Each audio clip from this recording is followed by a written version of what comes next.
recently declared a caliphate, or new Islamic state, in eastern Syria and northern Iraq.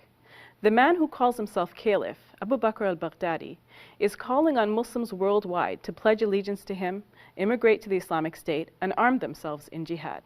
The news is causing alarm amongst political and religious observers. Is ISIS acting in accordance with Islamic law? Can the caliphate be considered legitimate?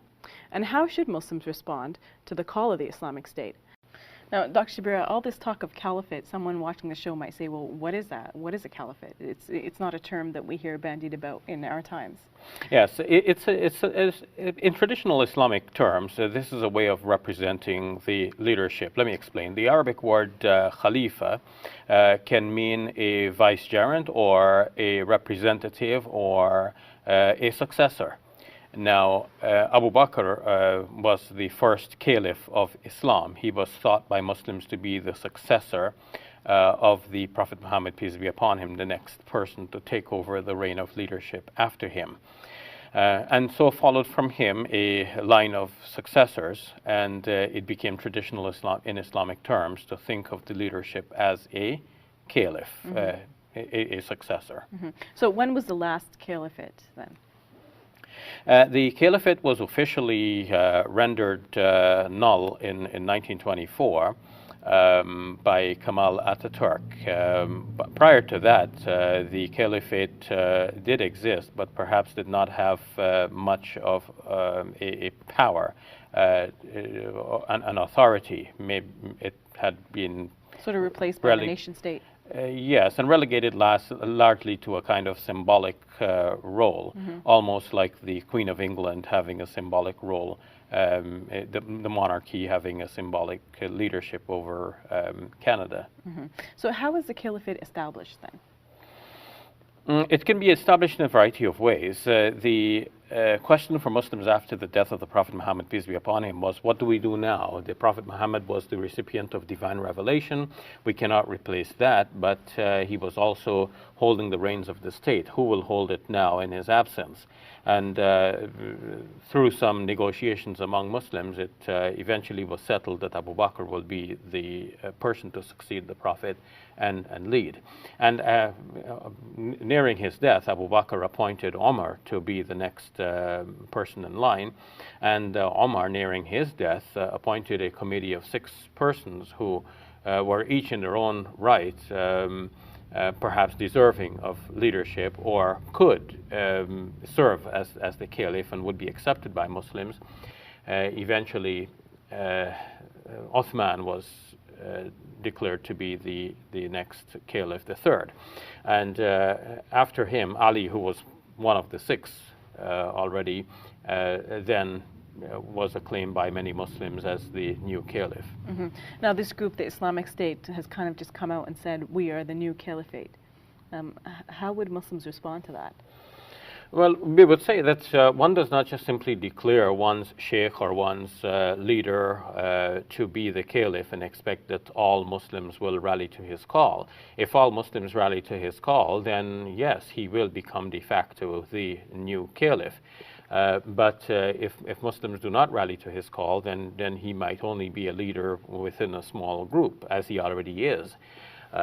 His group may become wider as a result of his call, because some people may feel, yeah, let's rally to the caliph and maybe we have something new and exciting happening here, and perhaps the glory of Islam will come back once more, and we will all be happy as a result. Especially many young people will probably rally to his call, and that could be dangerous if they take that up as a call to arms, and they then pose a danger to fellow Muslims and to non-Muslims. But by and large, it does not seem to me that many Muslims will rally to his call. Now, some people have, when speaking about this group, they have referred back to the caliphates of old. So I want to ask you, how similar is this group, the Islamic State, similar to or different to the caliphates of past? Well, the caliphates of the past were very different one from another. Reading the manifesto of this group, one gets the idea that there is a single unified idea of what the caliphate is, and it was all days of glory. Whereas if you go back to the history of the caliphate, you see that in fact there was a lot of bloodshed and a lot of wrangling as to who would be the caliph at which point. And while I spoke about the caliphate being abolished in 1924, prior to that, there wasn't a unified caliph for all time, for all people. Let me explain. Omar, as we said, was the second caliph, but he was murdered. And then Uthman was the third caliph, but he too was murdered. And Ali was the fourth caliph, and he too was murdered. So it's not like the modern democracy in which you have an election and 4 years later you elect somebody else and the president or prime minister.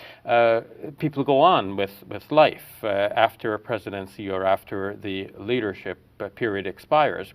And there is a relative calm and people have relative safety from all the wrangling and bloodshed and war.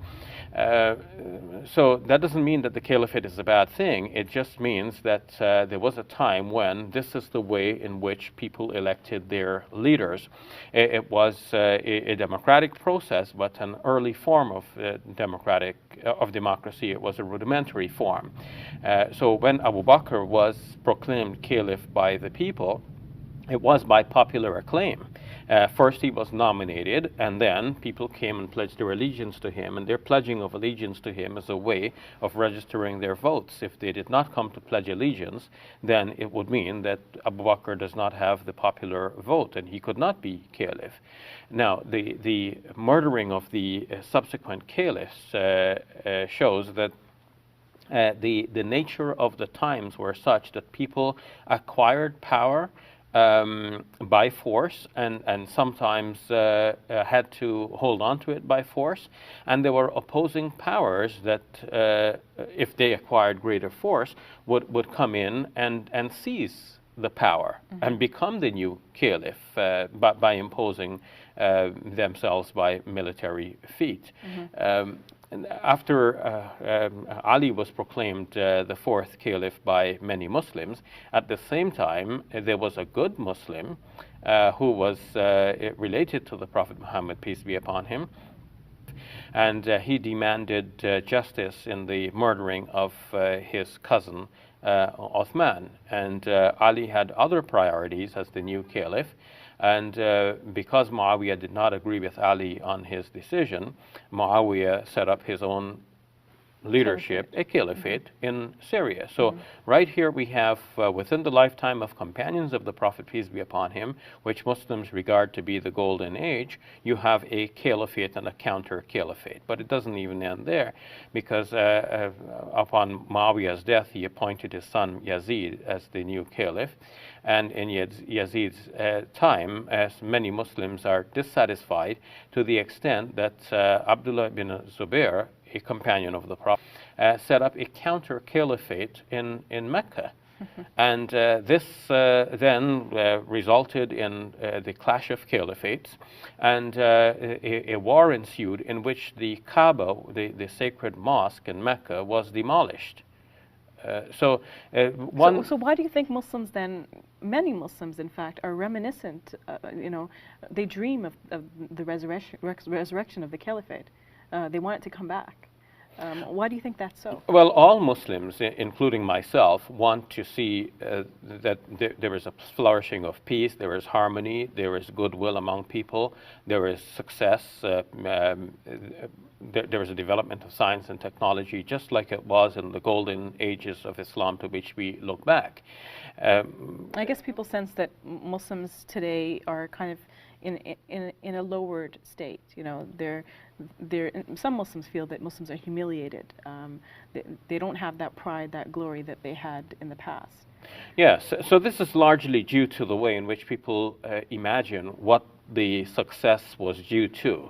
They think that the success of the Muslim nation and the honor and glory of the Muslim nation lies in holding military power, subduing other denominations. Well, not just that, but also being united, right? United under one as a leader. Muslim body, and having all of the glorious things that we hear about from the pulpits as we are addressed on Fridays.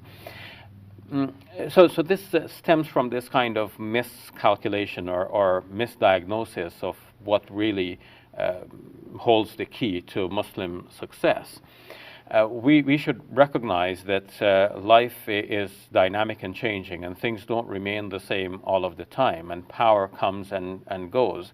What is peculiar to the Muslim ummah or body or community is, first of all, Tawheed, the belief in one God. This is a very unique belief that we need to share with others, and in that lies our glory, that we have something that is so unique that we need to share this with others. The revelation of the Quran as a book from God, this is one of the things in which we should delight, that we have a message from God, a source of guidance, such that we're not lost like many others. Today, many people are left without guidance, and they are tossed between various alternatives, not knowing what to choose. But Muslims have this clear direction in life. But to think that the entire world body of Muslims will be united today under one caliph, it's impractical. This is impractical. It is a dream. It is nice to work towards such an ideal. But such an ideal is ever elusive and has been elusive for hundreds of years. And probably if it ever comes about, we wouldn't be satisfied with it anyway. Well, because that sort of authoritarian rule, you know, it doesn't work in our time. Yes, when Muslims think back about the glorious days of Islam, and they think, well, yes, we hear so much about the rightly guided caliphs, let's bring the rightly guided caliphs back. Even at the time of the rightly guided caliphs, life was so different from some of the customs and mores that Muslims have become accustomed to now, that many Muslims would not accept a rule in the way in which rulership was conducted in ancient times. Let me give you a simple example. It is often mentioned in the life reports about Umar radiallahu anh that he would carry a whip, and if somebody asked him a question in the wrong way, he might lash the person. Now, we don't expect a ruler today to do this. I'm not saying that anything is wrong with Omar. He acted in the way that he acted in his day, in his time, according to the mores of people, the customs, what was acceptable at the time, and what was known to be good. He was a strong leader, and that's what strong leaders did. But what might a strong leader do today, and how might he respond to the people? That would be slightly different, and we have to be aware of this difference. So when we ask for the leadership to come back on the same lines in which it was in the past, we have to be aware of the difference that we enjoy in our present times. Yes, on the other hand, we don't want to go down the deep end and reject anything that is essential to Islamic faith, but we need to strike the balance between ancient and modern. Dr. Birali, before we end, can you speak very briefly about the Islamic State and Abu Bakr al-Baghdadi as well? How Islamic is what they're doing? Well, to me, what they're doing is very un-Islamic. So you have already a state that's governing the region, and nobody likes that state, the heavy-handedness, the oppression, and all of that. At the same time, there needs to be a way of opposing that state and bringing about justice for the people. What needs to be done is that other states need to step in, invoking the right to protect, and come in to help the oppressed people, and bring the oppressive government to justice. For individuals to take this up as a matter for themselves, this is really to have a civil war. And you already have that civil war then, and then within the rebellion there are various factions. If one faction just simply proclaims themselves to be the governing faction, then the others will oppose them, and then there is obviously going to be infighting among the factions. So this is no easy solution. Well, they've already taken over large swaths of the territory. So, you know, they're already successful in some sense. All the more power to them. And then how will that power be used? Now we are hearing reports and we're seeing from their manifesto that they want to implement the laws as they were implemented many hundreds of years ago in a way that would not fit the present situation. They, for example, rule against the person who opposes them, and according to their manifesto, you should split his head with bullets. Well, if that's the way you're going to deal with dissenters, then that throws up a red flag right away. It shows your policy to be one of violence, and that will not fit very well with our modern world. It does not fit with the Islamic faith, and Muslims will not accept this. All right, thank you for that, Dr. Shbir Ali. You're welcome.